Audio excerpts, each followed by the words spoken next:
So I actually am now starting to feel a little. I'm actually now just now starting to feel the emotions of my uncle dying. It just literally just randomly hit me. So I'm about to make a video about it. I haven't really been in my emotions this last past month because, you know, I think I'm in that fight or flight mode. Like, not really having time to really even think about what's going on. I'm just kind of going through the emotions, getting shit done. But now that the dust still settled and I have time to think, I'm thinking about my uncle who just died. And let me tell you how God works, man. God is always in my life, moving, right? So my dad, he first got admitted into a nursing home last year, and he has Lewy body dementia. It's not one of those simple dementias. Everybody thinks they can handle a dementia person. They be like, fuck the nursing home, y'all horrible people. But nah, some of these dementia, especially if you're dealing with a person who already probably had some underlying mental health issues, they had a weird life on drugs or alcoholism or whatever they could have had, those are people who really cannot be handled just in home care and whatever. So, and I got a canker sore in my freaking mouth, man. Anywho, so hey girl, hey Stacy. So my uncle just died maybe 2 weeks ago. But what's so crazy is I was I came to visit my dad the beginning of May. And that's when I found out my uncle was in a nursing home because he had a stroke. So he was in a nursing home because he was supposed to be going through rehab. And at this point, my dad didn't see his brother. My dad didn't see him for like over a year. So I took my dad to go see my uncle. And I don't know what in me made me want to take my dad to go see my uncle in a nursing home, but some in me was like, yeah, let's go see him or whatever. And they were able to sit down and talk. Well, obviously my uncle, he couldn't talk because he had a stroke, but my dad was alert, alive, and they gave each other a hug. And some now that I'm thinking about it, it was like it was meant for them to see each other when I took him, because God knew that was gonna be the last time they saw each other. You get what I'm saying? Like, that's what's so crazy, and I'm about to cry even thinking about it, right? Like, they gave each other a hug. My dad was like, I love you, brother, things like that. And my uncle couldn't talk, but and we left. And who would have thought my uncle would have been dead 2 weeks later? Who would have thought that? Because my uncle, he was supposed to be in the nursing home for rehab. You get what I'm saying? Because he just needed help getting his abilities back, needing to be fed and all that other stuff. But he fell out of the bed, and it's still some fishy shit on how he fell out of bed. Because first of all, they clearly probably didn't have his bed rails up for him to have fallen out of bed. Okay, how did he fall out of bed? And then it's some fishy shit about how long he was laying on the floor before a nurse or anybody told my aunt. It's just some weird shit behind how my uncle fell out of bed and hit his head. Okay. So he was in there supposedly for rehab. Then 2 weeks later, he's on life support because of a brain bleed.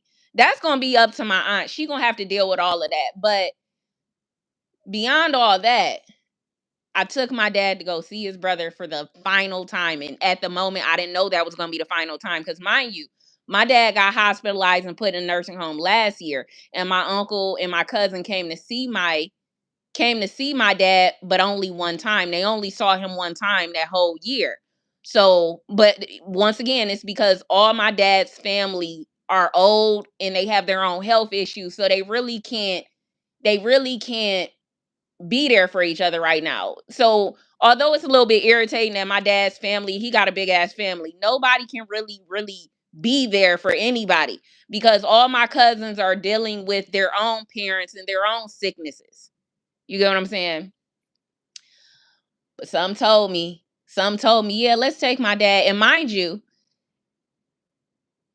as my uncle was laying in bed, because he looked like a little baby. Like when we went to the nursing home to go see my uncle, he looked just like a baby.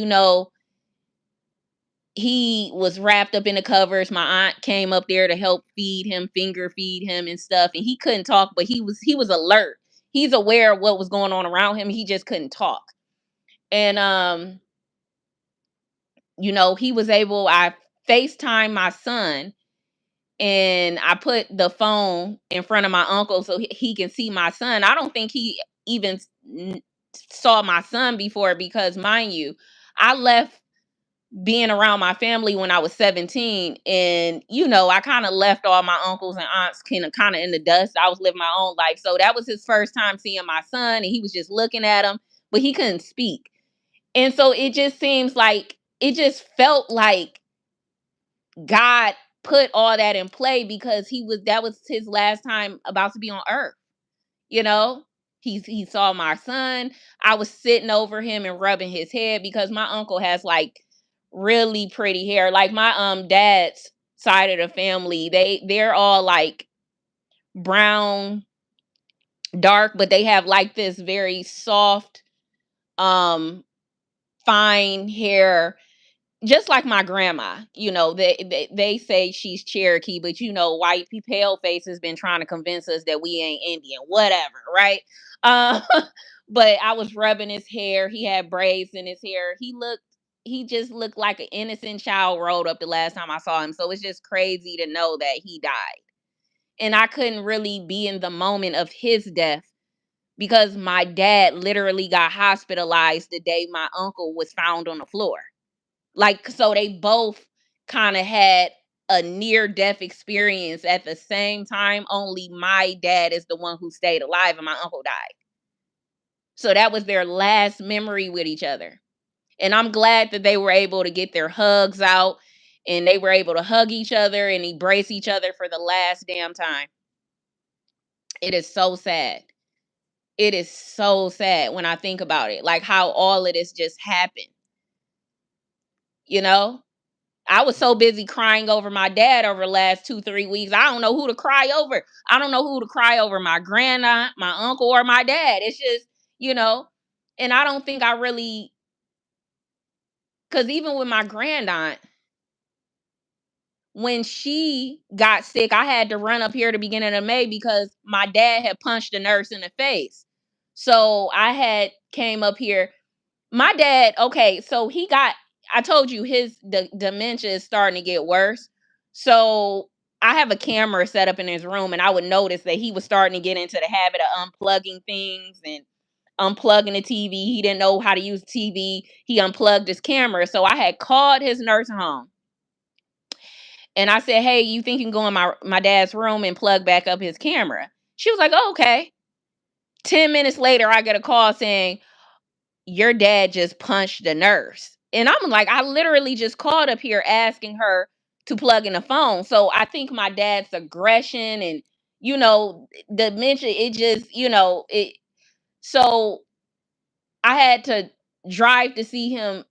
And like, it's just crazy, but God works in mysterious ways. God works in mysterious ways. God knew that my uncle was about to pass away and had me drive my dad to see him for the last time.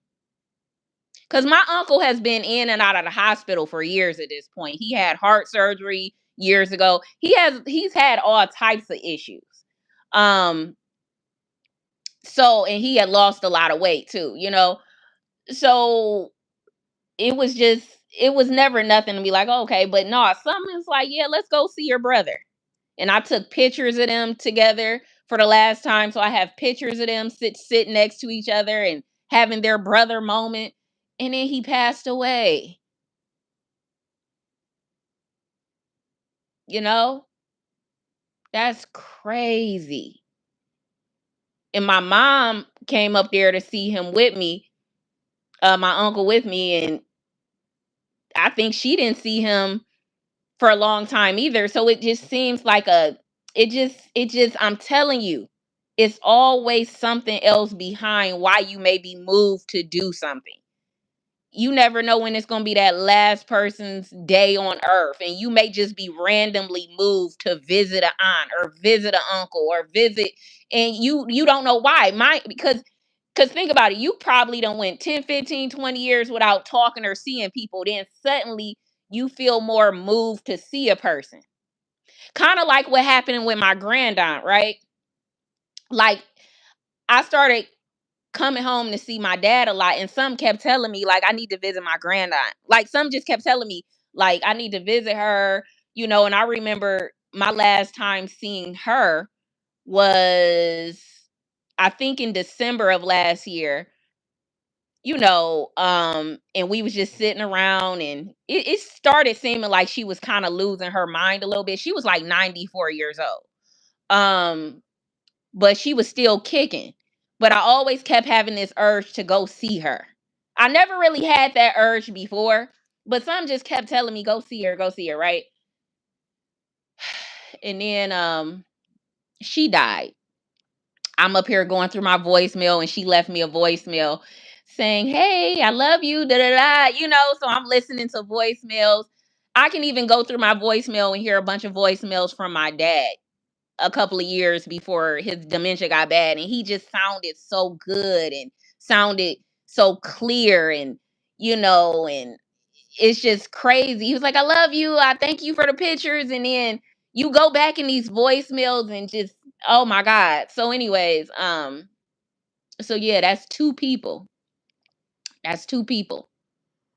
It's just been a crazy month. Crazy month. And I haven't really been able to rest and really be emotional. I mean, I was emotional over my dad. I mean, I was crying when I saw my dad laying up in that hospital bed, and they up here having to change him, and and lift him up and clean him off. My dad was continent. What you mean? Like, it just seemed he was. And then they strapped his legs up. They put these hand restraints on him. It was such a just a horrible sight to see. It was so emotional because my dad is always up. Like, I have the last video of him before he got admitted into the hospital. He was walking, he was eating, he was fine. So how do you go from that to suddenly being in restraints and being looking like you damn near dead? It's just crazy. That's why when people get admitted into the hospital, man, you gotta be there because these people look. My aunt, she went to my grand aunt, right? The one who just died at the end of April. She got admitted into the hospital. And when they were trying to take her back, my cousin told me that my grand aunt was like, "No, get off me." Da da da. Like, she was cussing the doctors out. She probably felt like, "No, I'm about to be dead up in this bitch," right? So she said, yeah, she started going off and telling people to leave her alone, and she didn't want to go back. Sure enough, a couple of days later, she was dead. Okay? So she probably had a feeling. My grandaunt probably had a feeling that she wasn't going to come up out that hospital. Okay, my grandaunt was 94 years old, and you know she wasn't in the best health, but she was still kicking. You know, but that hospital, man, them hospital stays, you either gonna come out that bitch alive or dead.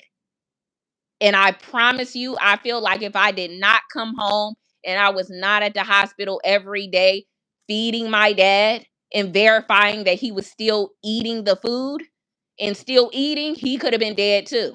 And the psychiatrist was telling me how, oh, he done lost all this weight. I'm sure he did. He had all these bowel movements. He's laying up in bed. I'm sure he did. Um, but it's like you got to be careful when these elders get checked into these hospitals or nursing homes. Like my uncle, he technically should be alive too, but guess what? He fell out of bed, and no telling how long he was laying on the floor before somebody saw him. He should have had the bed rails up. Now he's dead after 2 weeks of being in rehab. you know? So that's crazy. But it was his time, and I guess, but it's just, when you're moved to see certain people, or you're moved to keep thinking about certain people, or you're moved to see people that you didn't give a fuck whether you saw them or not, something probably is going to happen, and your spirit is probably trying to move you to see them, because that may be your last time seeing them.